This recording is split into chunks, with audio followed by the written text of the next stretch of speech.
Brighton and Hove. I'm here to talk to you about the National Collection of Elm Trees. With their towering canopies and stately trunks, the elm trees of this collection are a familiar sight to many of us. With their distinctive shapes and stunning beauty, these elm trees are a staple of the city's landscape. There are over 17,000 elm trees in Brighton and Hove. These beautiful trees line the city's streets.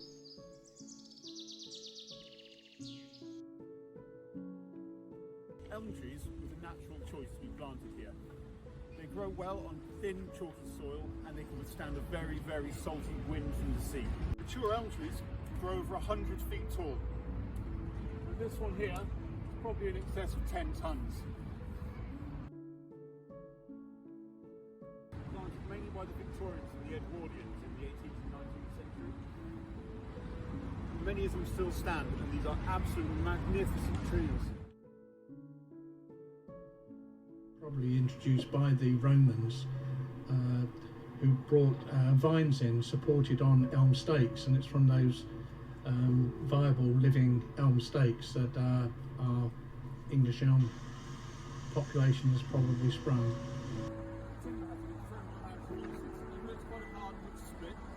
It was mainly used for walking, so in the ancient times it was used for piping and guttering, and canals, and lock gates, and surprisingly, coffins.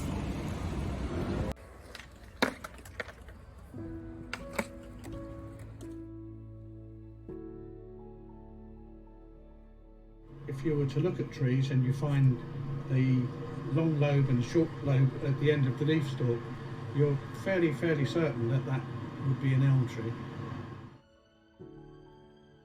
Since around the early 70s, however, Dutch elm disease, a deadly fungal disease carried by a bark beetle, has decimated the British stock of elms throughout the countryside. Bark beetles that carry the spores of the fungus from infected healthy trees, causing the trees to wilt and eventually die.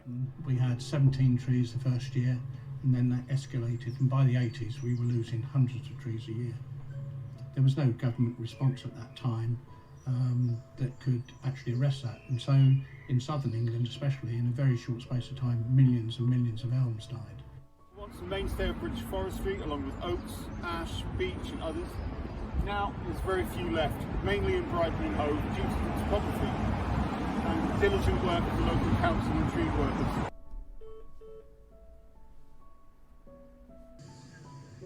The chances of the national collection existing in Brighton and Hove over the next 50 to 100 years, I still think is highly realistic. Somebody may come up with a solution.